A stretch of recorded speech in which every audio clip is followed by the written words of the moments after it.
Good morning, Chickasaw, or good night, Chickasaw, whichever part of the day you're still in. I actually started all this probably about 7 o'clock. We had went ahead and did some things on Facebook, and unfortunately, it didn't work out quite the way we thought it would. I have a brand new program, I have a brand new computer, and I'm the fence guy, Joe Spinelli. We got it this week, so I wasn't able to play with it too much to be able to get it to work in sync. The only thing that I can say is that the faster computer is definitely working good on live. I'm able to do the whole show and not have any glitches or pauses or anything like that. Unfortunately, I haven't got the audio to work quite the way I wanted to, so that's going to take a little bit of work. So please bear with me as we get it straight. And once we do, we'll be able to go back live. Until then, we're going to have to do it this way. Just do a recording and then send it through. If this recording works, then the settings should work on live as well. So, like I said, I'm not a professional at this. I do this to keep my neighbors and citizens informed of what's going on with our city. And so please forgive me. It's not perfect. I know some people love to tear it up because I'm the fence guy. And they just like to make fun of it. So you guys can go ahead and keep laughing and everything. It doesn't make a difference to me. You don't hurt my feelings. But for the people that do like the show, bear with me just a little bit longer. I will have it straight, and we'll be able to give you more professional looking stuff and give you more information. So, and on that note, we do have a little bit of information I'd like to give to you guys right now. So let's say hello to a segment I like to call Time for Food. Hey, Shelly, Yeah. you should have seen what I seen in the middle of Chickasaw today. What's that? They got a new town called Wingsville. I don't know who the mayor is, but he sure can cook. Take a look at this menu right here. They got all kinds of wings. They've got different sauces. They've got loaded potatoes, French fries. They've got hamburgers and everything. These lovely ladies behind the counter right here, they hooked me up with these chicken wings and French fries right here, and it was out of this world. And you know Victoria, she don't eat nothing. She over here chowing down on a hamburger with some fried okra. She didn't even like fried okra, but she ate it there, and it all happened as soon as you walked through the door at 119 West Lee Street, right next to the fire station and the fireworks stand. We walked in there, they hooked us up. It was nice, it was clean. On a scale of 1 to 10, I'm going to go ahead and give these guys a 10. And you know where it's at. As soon as you come off of 65 onto West Lee Street, look over to your right, you're going to see the wing place. Guess what we're doing for dinner tomorrow night? Going to Wingsville.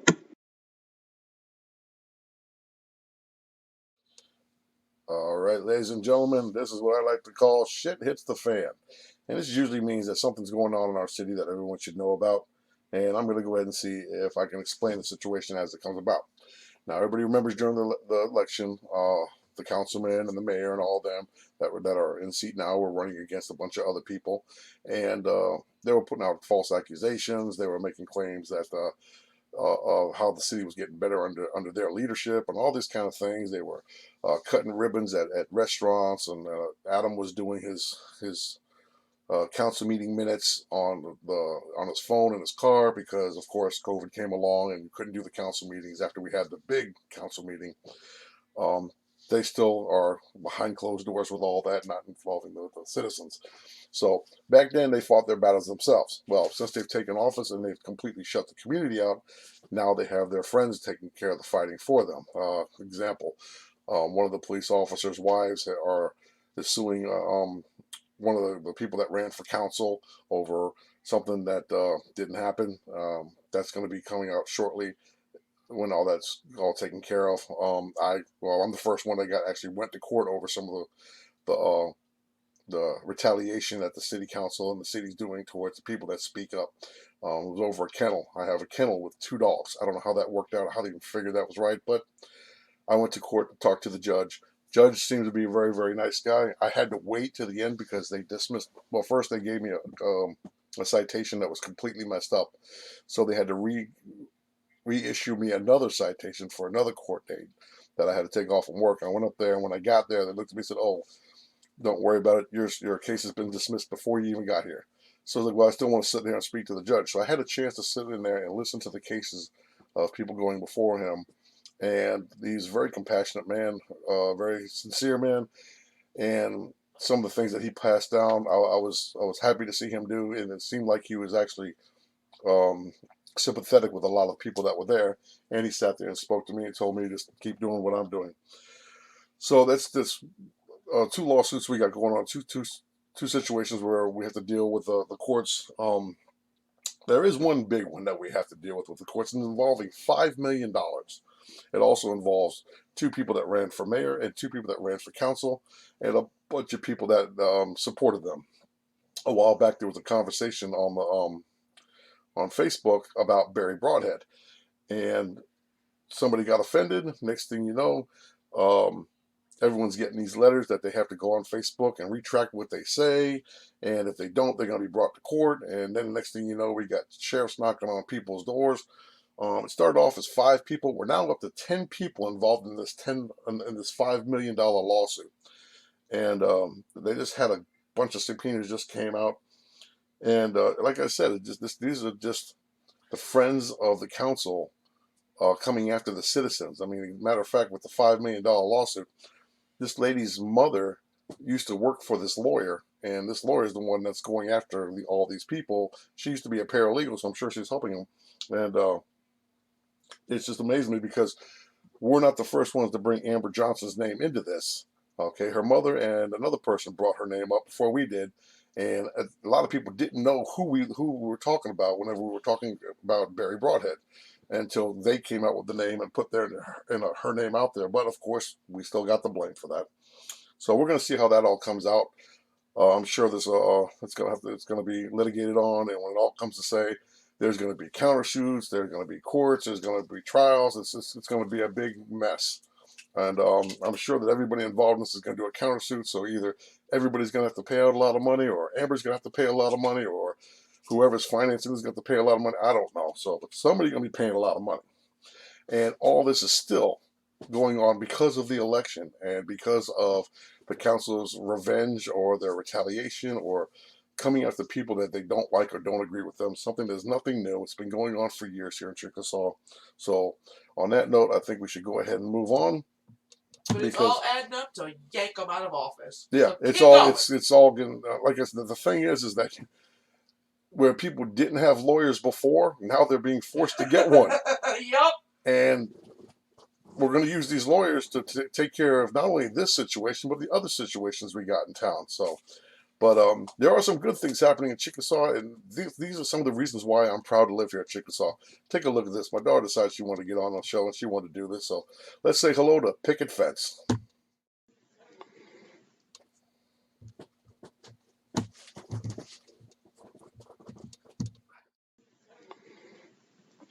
Good afternoon, everybody. I'm Tori, aka Defense Guy's daughter. Well, I guess you could call me the Picket Fence. So, today I'm talking about what's going on at Chickasaw Middle/High School. I think it's outstanding that students at Chickasaw Middle/High School are making prosthetic limbs for amputees in Honduras. This activity is a part of an after-school club called Life Changers, and they are changing lives. Last summer we had some shipping containers shipped to the schools, and we were wondering why. Now we know. They were being used as classrooms for this project. The students are working on trying to deliver the prosthetic limbs to Honduras. So let me guess. You're wondering who is all behind this? Well, wonder no longer.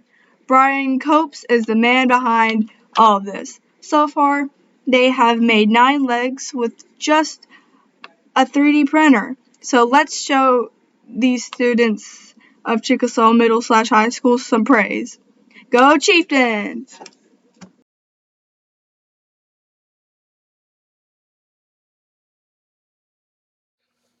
Thank you very much, Picket Fence. I don't know. She picked that out or she came up with that herself. So anyway, here's some pillow talk. We're going to go put some stuff to rest. I know there's a lot of people worried about the protest that we're going to be having Tuesday. Well, we're not having it. Somebody else is going to decide to go ahead and spearhead this one. She decided to go ahead and do it. I don't want to say her name just due to the fact that she has gotten a lot of threats, death threats even, over doing this. Not because she's fighting against the debtor's prison thing that they're doing, the whole was it theft of services.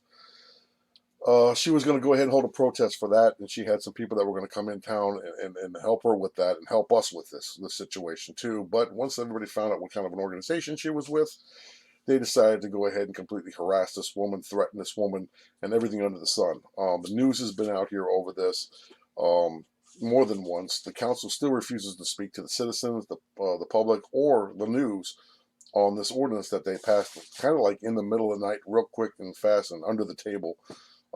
Just so happens we caught it. We brought it to light. They're still refusing to deal with it, and they're still refusing to deal with the public. Now, we have had a couple of the councilmen speak to a couple people. It wasn't really nothing about the issues that we have here in town. It was about personal issues. Myself, and Emily Hosey actually went and spoke to a councilman about the issues that's going on in the city, and we decided that we were going to go ahead and bring them all up to him and see where he stood on it and see if he could help us resolve it. And we've even asked him to go ahead and see if we could sit with the whole council and discuss this amongst all of us. He said he could see what he would do. That was about a month and a half ago. I haven't seen much progress in this. I don't want to start naming names. I will probably on the next questions about the campfire if nothing's getting resolved. But back to the protest that everyone's worried about. The lady happens to be a socialist. I do not agree with socialism or communism. I don't believe in it. I don't support it in any way, shape, or form. I even informed her. Unfortunately, Ona would not be able to help her or participate in the protest, though the issue that she has with the city is with the theft of services. There's a lot of people that feel strongly about it and agree with her, but I just can't support her because of her political stance on that. I wasn't rude to her, wasn't mean to her, I didn't downgrade her. It's a political belief. It does not make out who she is as a person. She didn't try to convince me to come over to the dark side or anything like that, like everybody's trying to say she's doing. No private agenda, nothing like that with me. Matter of fact, up until she put a little stamp on her flyer, nobody had any clue that anybody in this town was a socialist. Well, I got news for you. We got more than one. We got a lot of them.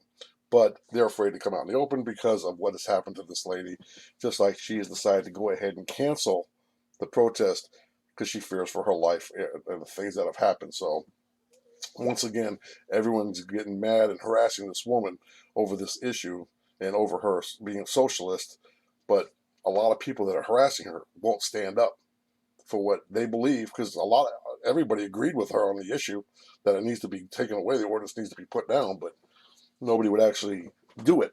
But when she did stand up to do it, everyone got on it because she was a socialist, which I can understand that, but some of you guys are pretty harsh. Some of you guys went way too far, and it wasn't right what y'all said and done. So we go ahead and put that to rest right now. The protest that was supposed to be happening Tuesday, as far as I know, after speaking to her and some other people, it's not going to be happening. And of course, we don't want nobody to get hurt. We don't want no violence in this city. And so our protest was non-violent. We had a bunch of people come out. We sat around. We talked about the issues while they had the council meeting, and then we went home. And of course, the council is not going to do anything to stop it. They're not going to do anything to make it better. They're just going to keep doing what they want to do and listening to one another. Hence why I said before the election, if that whole team gets in there, they're not going to listen to the public. You need somebody in there that can play devil's advocate, can say, hey guys, let's look at it another way. Right now, they're looking at it from what I can see, they're looking at it from Adam Bourne's point of view. True oligarchy. A true oligarchy. Because whenever this happened back in 2016, the judge called our judge to tell them, hey, look, this is unconstitutional. Y'all got to do something. Mayor at that time, Pittman, went ahead and had the ordinance taken away, did away with it. I know that Adam fought really hard for that not to happen, and now that Mayor Pittman's not in there and Broadhead is, all of a sudden now this has come back up. It's been done under the table. Try to do it so where nobody could see it, but sorry guys, you got caught. So let's go on to something more lighter with kids in the kitchen, because everybody likes it when kids get in the kitchen and start cooking, unless these are your kids.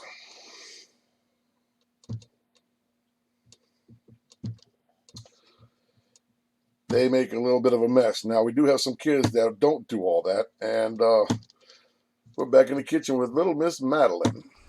Today, you're cooking with Kyle and Madeline. And what are you making? Blackberry lemonade. Remember to always ask your parents for help. Very good. Now, what do we need to make blackberry lemonade? 6 to 8 lemons cut and blackberries. Finger. Cut it.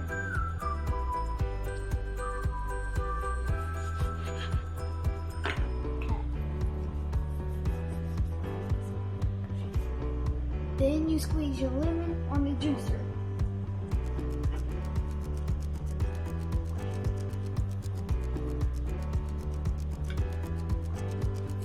Love it. Wait. Make sure to get all your juice in there and pick it up, and this is what it will look like. So next you pour your lemon juice from the lemon squeezer into your container.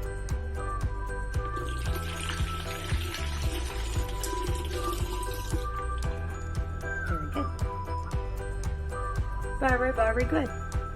Put this over here. First, you grab three cups of sugar, 3 cups of water. Fit 3 cups of water in a pot and 2 cups of sugar in there,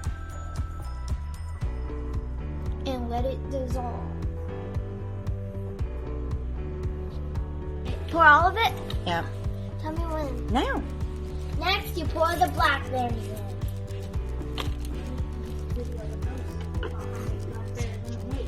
Homemade. And then you smash the blackberries to get all the juicy flavor out. It's not gonna work.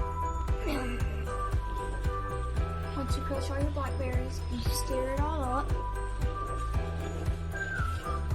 Gently.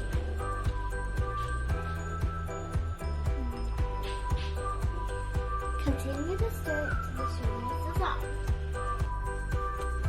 Then you get a parrot to help you pour the blackberry sugar solution into the lemonade. Next, you pour the 2 cups of water in. Next, put some ice in it, so if you want to go ahead and drink it, and mix it all up. Refreshing.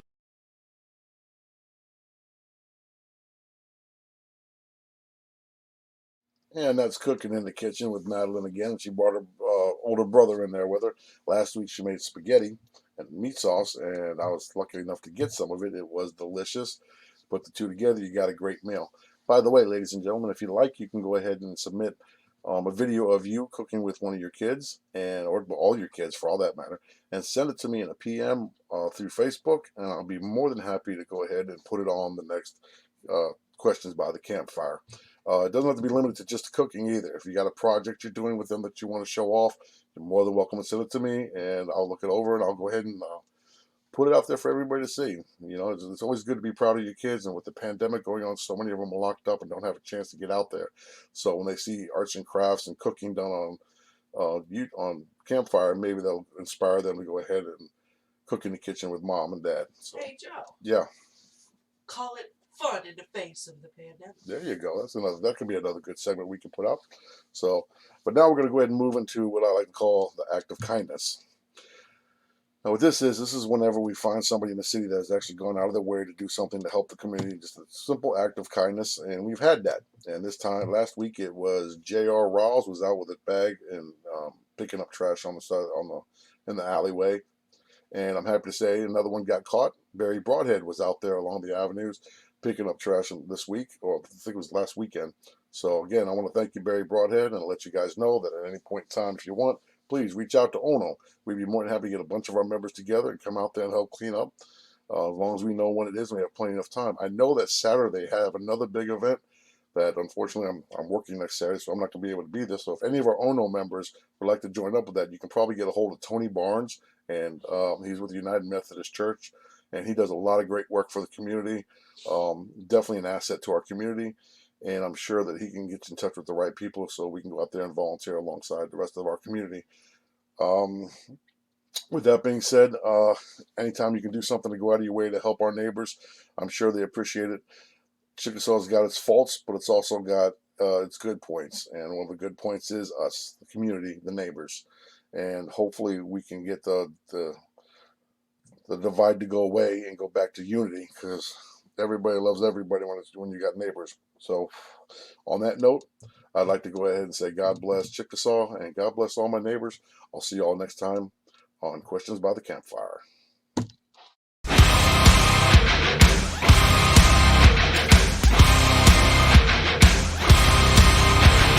Target on my back, lone survivor last. They got me in the sights. No surrender, no trigger, fingers go.